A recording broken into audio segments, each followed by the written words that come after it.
to another slow fashion video. I hope you're all doing well. Today I am talking about my absolute favorite thing in my closet, besides my shoes, my favorite pair of straight leg jeans. I will be styling these. These are a pair of Levi's straight, I think they're the 721, and I actually cut the hem of them, so they are a little bit short, but I still love them because they're so comfortable. These looks will be primarily casual today, but I'll style them through spring and summer as well as some fall and winter looks. If you have a capsule closet or you're working on shopping your closet this year for a no buy or a low buy, this exercise of trying to come up with so many different ways to style one item can be really beneficial as long as you give yourself the time to be creative and mix and match different combinations. So if you like this kind of video that concentrates on creativity instead of consumption, hit subscribe below. You can also find me on IG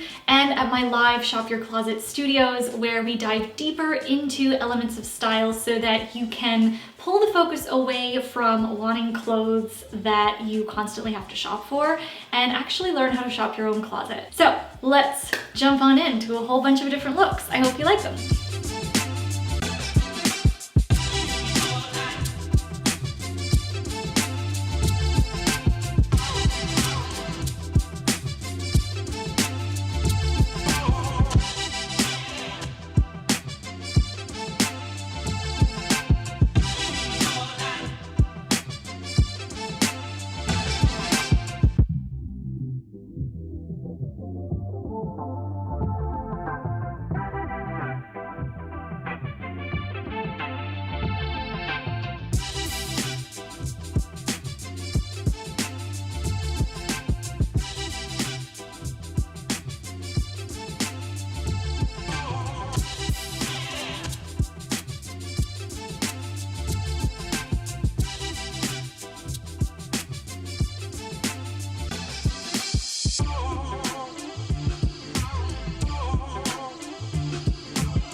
So that is what I have for you today. I hope you enjoyed this video and those looks. Give this video a thumbs up if you liked it, or even if you just learned something new or came up with a new outfit idea. I hope you have a wonderful week ahead. Thank you so much for watching. Hit subscribe if you haven't already, and I will be back with another slow fashion video. Thank you again for watching. Ciao!